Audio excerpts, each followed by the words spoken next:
Everyone. अब आज हामी चाहिँ रोज बनाउन जाँदैछौँ र रोजको स्टार्टिङ चाहिँ अब गर्छौँ हामी। पहिलो सुरुमा चाहिँ यसलाई स्लिप नट कस्नुहोस्। स्लिप नट कस्नलाई चाहिँ यो यतापट्टिको टुप्पोलाई यसरी समात्नुहोस् र हाम्रो चोरी औँलामा यसरी भेटार्नुहोस् र यहाँ इन्टु पार्नुहोस्। इन्टु पारिसके पछाडि चाहिँ यो लामोवाला धागोलाई चाहिँ रिङबाट निकाल्नुहोस्। निकालेर यो वाला पार्टले चाहिँ के गर्नु, तान्नु।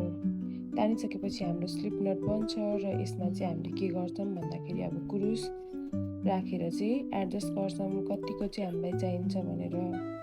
धेरै सानो पनि होइन, धेरै ठुलो पनि होइन। हाम्रो कुरुस चाहिँ के हुनु पर्यो, सजिलै निस्किन सक्नु पर्यो।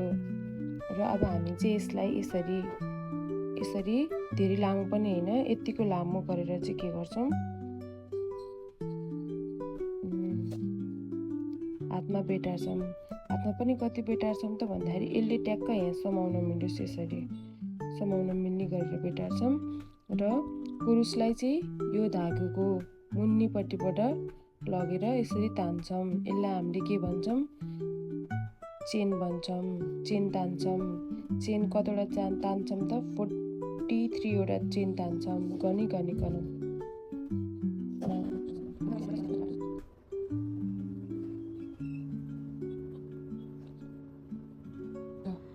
हामीले कतिवटा चेन तानिसक्यौँ। हाम्रो चाहिँ यतिको लेन्थमा चाहिँ बनिसकेको छ। हेर्नुहोस् त, क्यामेरामा क्याप्चर हुन सकिरहेन पुरै। यहाँ चाहिँ 43 वटा चेन छ र अब हामीले चाहिँ के गर्छौँ भन्दाखेरि दुईवटा चेनलाई छोडेर 1 2 3 तीनवटा चेनलाई छोडेर चाहिँ फोर्थ चेनमा चाहिँ डबल क्रोसे गर्छौँ। डबल क्रोसे गर्नको लागि चाहिँ के गर्छौँ भन्दाखेरि यो कुरुसलाई चाहिँ धागोको मुनिबाट लैजान्छौँ र एकचोटि यसरी बेटार्छौँ र यो दुईटै हातले चाहिँ के गर्छौँ, यहाँ समात्छौँ र समातिसकेपछि फोर्थमा गएर चाहिँ के गर्छौँ, फोर्थको यो माथिपट्टि गएर चाहिँ के गर्छौँ, धागो तान्छौँ र धागो तानेर पहिलो सुरुमा दुईवटा लिङ्ग मात्रै निकाल्छौँ र फेरि दुईवटा बाँकी रहन्छ, यसलाई निकाल्छौँ। यसलाई हामीले भन्छौँ डबल चेन। अब यो फेरि दुईवटा चेन छोड्छौँ। दुईवटा चेन छोडेर थर्ड चेनमा फेरि डबल क्रोसे गर्छौँ। डबल क्रोसे गरिसकेपछि डबल चेन तान्छौँ, 1 2 डबल चेन। फेरि त्यही स्पेसमै, अघि जुन स्पेसमा हामीले डबल क्रोसे गरेका थियौँ त्यही स्पेसमै के गर्छौँ भन्दाखेरि फेरि दोहोऱ्याएर डबल क्रोसे गर्छौँ, दुईवटा अनि फेरि दुईवटा तान्ने। अब यो पुरैमै नै हामीले त्यही रिपिट गर्दै जाने हो।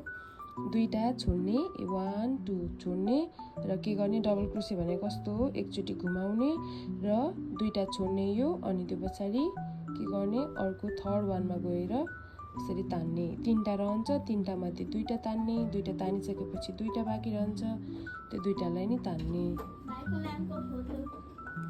1 2 कान्छी देऊ। फेरि त्यही स्पेसमा के गर्छौँ, डबल क्रोसे गर्छौँ र अब यहाँनिर सबै त्यही रिपिट गर्दै नै जाने हो। दुईवटा छोड्ने, यहाँनिर एउटा डबल क्रोसे गर्ने, दुईवटा चेन तान्ने, फेरि डबल क्रोसे गर्ने।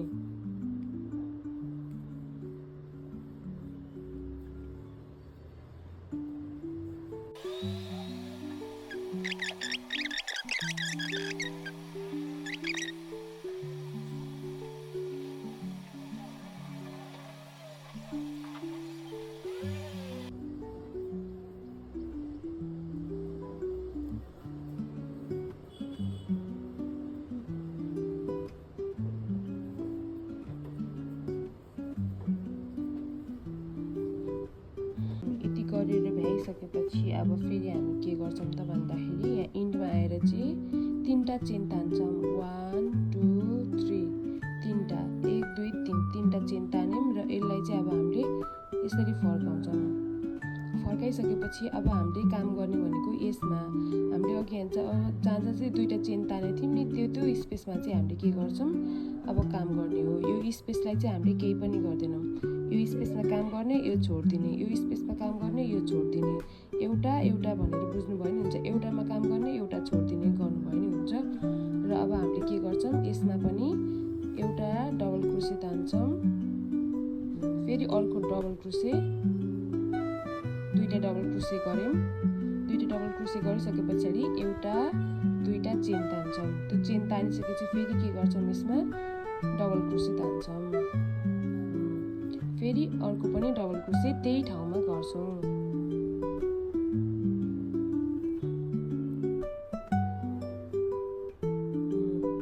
यस्तो बनाउँछौँ। दुईटा डबल क्रोसे, त्यो पछाडि के दुईटा चेन तान्छौँ, त्यो पछाडि फेरि के गर्छौँ दुईटा डबल क्रोसे गर्छौँ। अब यसमा हामीले केही गर्दैनौँ।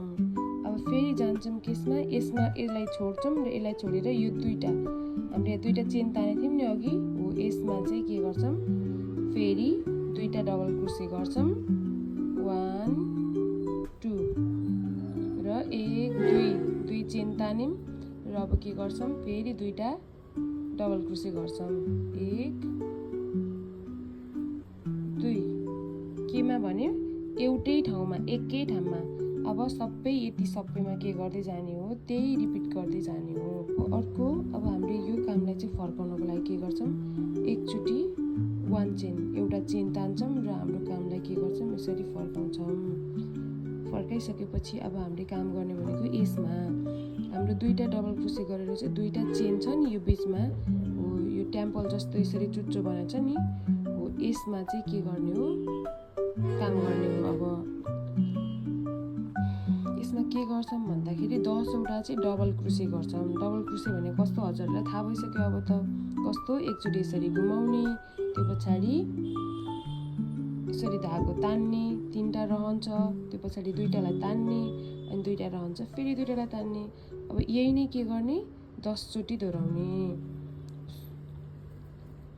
अब यदि 10 वटा गरिसकेपछि चाहिँ हामीले के गर्छौँ यो दुईटा डबल क्रोसे र अर्को दुईटा डबल क्रोसेको यो बिचमा यहाँबाट अर्को यो चुच्चोमा जानुभन्दा अगाडि चाहिँ यहाँ दुईटा यहाँ ग्याप हुन्छ नि, हो यसमा चाहिँ के गर्छौँ त भन्दाखेरि स्लिप नट गर्छौँ, स्लिप स्टिच गर्छौँ। स्लिप स्टिचलाई चाहिँ यस्तोलाई भन्छ, यहाँबाट केही पनि नबटारिकन के गर्छौँ कुरुसलाई यहाँबाट लैजान्छौँ र के गर्छौँ यहाँबाट धागो यसरी तान्छौँ र धागो तानिसकेपछि के हुन्छ यहाँ कुरुसमा दुईटा के हुन्छ रिङ हुन्छ। यो दुईटा रिङलाई चाहिँ यो पछाडिको रिङलाई चाहिँ यो अगाडिको रिङबाट यसरी तानिदिन्छौँ, यसलाई भन्छौँ स्लिप स्टिच है त। अब यो गरिसकेपछि फेरि अब यो ग्यापमा चाहिँ यो दुईटा चेन भएको ग्यापमा चाहिँ के गर्छौँ यो चुच्चोमा चाहिँ हामीले 8 वटा डबल क्रोसे गर्छौँ, 8 वटा डबल क्रोसे गर्छौँ।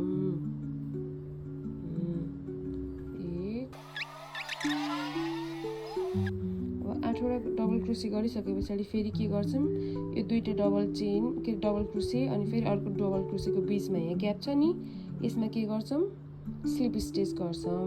के गर्छौँ स्लिप स्टिच भने कस्तो हो, कुरुसलाई नबटारिकन केही पनि नगरिकन सिधै यहाँबाट के गर्छौँ लैजान्छौँ र धागो यसरी तान्छौँ। धागो तान्दाखेरि के हुन्छ दुईटा रिङ हुन्छ, यो दुईटा रिङ मध्ये यो पछाडिको रिङलाई चाहिँ भर्खर तानेको रिङलाई चाहिँ पहिलाको रिङबाट यसरी छिराउँछौँ, यसलाई भन्छौँ हामीले स्लिप स्टिच। र फेरि यो चुच्चोमा के गर्छौँ 8 वटा डबल क्रोसे गर्छौँ र सबै यसमा चाहिँ के गर्छौँ सबै त्यही नै रिपिट गर्छौँ, त्यही नै अब हामीले दोहोऱ्याइरहने हो। यति सबैमा चाहिँ त्यही दोहोऱ्याउने र यस्तै पेटल बनाउने। पछि चाहिँ यहाँनिर चाहिँ के गर्ने हो भन्दाखेरि के आउँछ 3टा आउँछ नि, यो दुईटा डबल क्रोसेको यसमा चाहिँ लास्टमा यो हामीले अघि नै 3टा चेन तानेको थियौँ नि फर्स्टमा, हो त्यसमा चाहिँ गएर के गर्नु हो स्लिप स्टिच गर्नु हो र एउटा चेन तान्ने र चेन तानिसकेपछि के गर्ने धागो तान्ने र धागो तानेर यसलाई यसरी टाइट गराइदिने। अब यहाँनिर काट्दिने।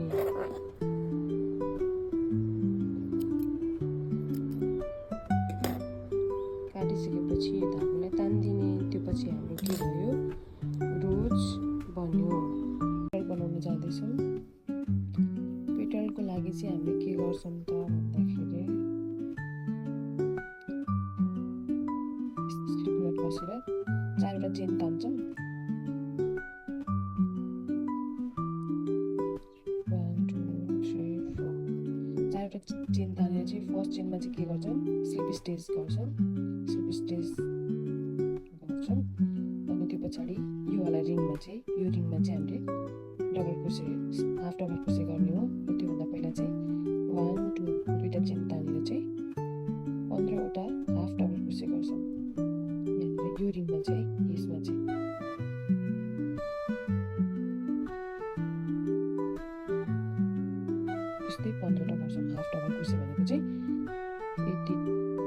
हुन्छ क्रुसमा, त्यो तिनवटालाई एकैचोटि तान्दिनु भनेको चाहिँ हाफ डबल क्रोसे हो। यसरी गरेर तान्ने, यो तिनवटालाई एकैचोटि तान्ने, यसलाई भन्छौँ हाफ डबल क्रोसे। तिनवटा भयो, अरू पनि तान्ने।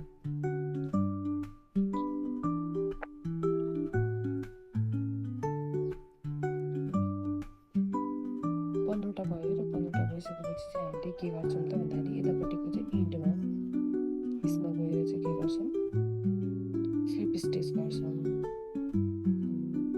अब 7वटा चेन तान्छौँ, 4 5 6 7। अब 7वटा चेन तानिसकेपछि एउटा छोड्छौँ र सेकेन्ड चेनमा गएर के गर्छौँ,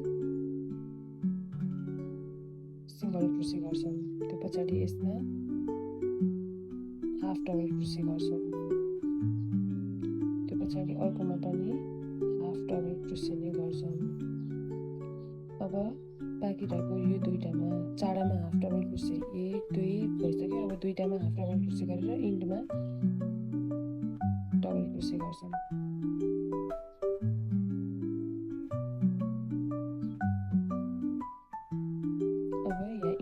एउटा लास्टमा चाहिँ के गर्ने, डबल क्रोसे गर्ने,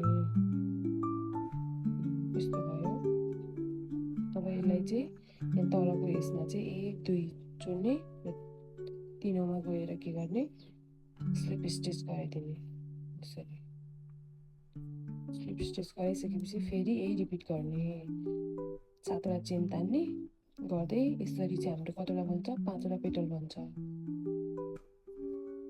अब यहाँनिर इन्डमा लास्ट वानमा के गर्ने त भन्दाखेरि यसको जहाँ छ नि, यसको जहाँनिर चाहिँ एड्रेस भएको छ त्यहीँनिर चाहिँ गएर प्रिन्ट गराउने, स्लिप स्टिच गराउने।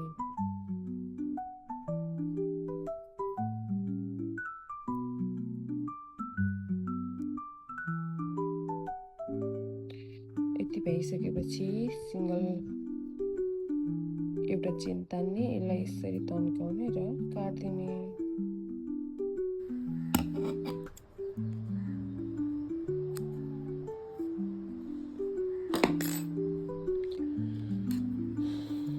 एउटा स्टिक लिनुहोस् अनि आफ्टर द्याट बनाएको भइहाल्यो। अनि यो हामीसँग छ र मैले चाहिँ यहाँ ग्लु गन तताइसकेको छु र ग्लु गन तताएर अब यहाँ ग्लु लगाउँदै हामी के गर्छौँ त यसलाई एसेम्बल गर्छौँ। एसेम्बल गर्दाखेरि चाहिँ कस्तो गर्ने भन्दाखेरि यसरी स्टिक लिने, स्टिक लिइसकेपछि चाहिँ स्टिकको यो यस्तो साइडमा चाहिँ चुच्चो साइडमा होइन कि यो साइडमा चाहिँ ग्लु लगाउने, टुप्पामा यतिकोमा लगाउने।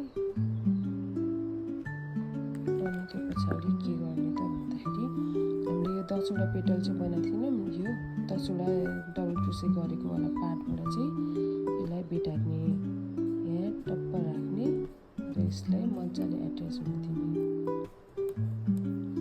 यति भइसकेपछि चाहिँ फेरि हामीले यहाँ ग्लु लगाउँदै टाँस्दै जाने हो।